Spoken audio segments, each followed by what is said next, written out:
আসসালামু আলাইকুম। এই যে দেখুন, পশ্চিমবঙ্গ সরকার প্রত্যেক ছেলে মেয়ে যারা মাধ্যমিকে পড়ছে বা টেনে উঠেছে, 9-এর উপরে যারা উঠে তাদেরকে একটা করে পশ্চিমবঙ্গ সরকার সাইকেল দেয়। এই সাইকেলগুলো পাওয়ার পরে আমাদের মতো মিস্ত্রিদের কাছে আসার পরে আমরা আবার ভালো করে টাইট মাইট করে তাদের হাতে তুলে দিই যেন ভালো চলে। তো এই সাইকেলগুলো যে মিস্ত্রিরা ফিট করে তারা এই যে রিম গেছে ছেড়ে দিয়েছে, তো এই রিম ফিতা দেয়নি, রিম ফিতা সব ফাঁকা থাকে। এইখানে একটা রবার্টের রিম ফিতা দিলে ভালো হয়, তার কারণ এই স্পকের যে গুটিগুলো আছে এতে টিউব খারাপ হওয়ার সম্ভাবনা থাকে। তো আমি কিভাবে রিম ফিতা বানাই, আমি যে রিম ফিতাগুলো বানাই, আমি বাইকের কাজ করি। বাইকের যেগুলো রিজেট টিউব সেইগুলোতে বিনা জয়েনের রিম ফিতা কেমনভাবে বানাবো সেগুলো দেখাই। দেখুন, এটা হচ্ছে বাইকের রিজেট টিউব, বাদ হয়ে গেছে। আমি এই টিউবগুলো কেটে আমি মানে বিনা জয়েনের রিম ফিতা বানাই।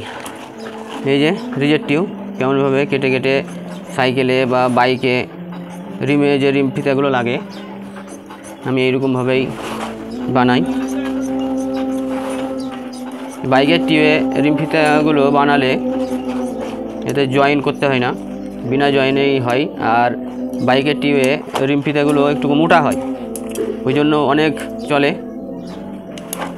বারবার রিম ফিতাগুলো চেঞ্জ করতে হয় না, একবার লাগিয়ে দিলেই আপনার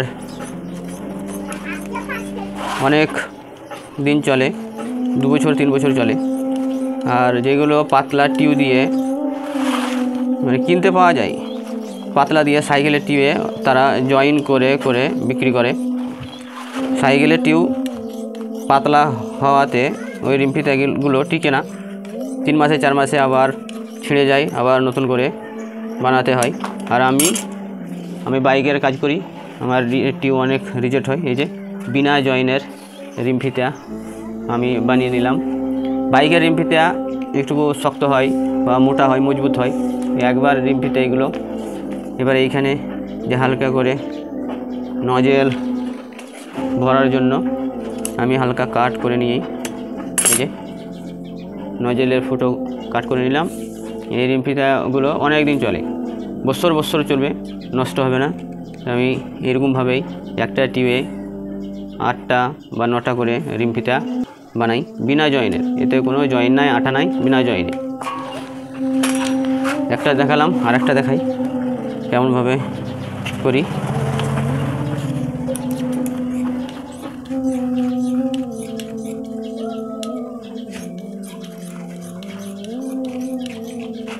আমার ক্যামেরাম্যান নাই, ওই জন্যে আমার ভিডিওগুলো খুব ভালো হয় না। তার কারণ একাই ভিডিও করা খুব মুশকিল। ভিডিও করার পরে এডিটিং করা কোনো মুশকিল নয়।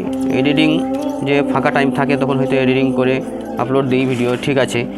কিন্তু এই ভিডিওগুলো করা, একটা যদি ক্যামেরাম্যান থাকে তাহলে খুব ভিডিওগুলো পরিষ্কার হয়।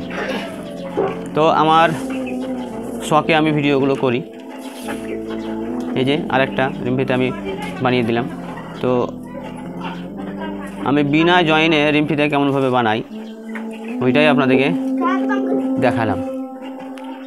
এরকমভাবে এই টিউব কেটে কেটেই মোটামুটি একটা টিউবে আপনার 8 থেকে 9টা রিম ফিতা বানানো সম্ভব। এই টিউবগুলো ফেলে দিই না, আমি সাইকেলের বাইকের রিম ফিতা বানিয়ে ওই রিম ফিতাগুলো লাগিয়ে দিই, তাহলে অনেক দিন লাস্টিং করে। তো যাক, আমি আর ভিডিও বাড়াবো না। রিম ফিতা কেমনভাবে কাটি বা কেমনভাবে কাটলাম করে দেখালাম। আপনারাও যদি কোনো কাজে জড়িত থাকেন, শখ যদি থাকে, তাহলে এরকম ভিডিও বানাবেন, দর্শকরা দেখবে। যদি কোনো দর্শকের একটুখানি উপকার হয়, উপকারের স্বার্থে আপনি ভিডিওগুলো বানিয়ে ইন্টারনেটে আপলোড দিতে পারেন, অসুবিধা নাই, মানুষের যাতে ভালো হয়। যাই হোক, আর ভিডিও বাড়াবো না, আমি এখানেই সমাপ্ত করলাম। আল্লাহ হাফেজ।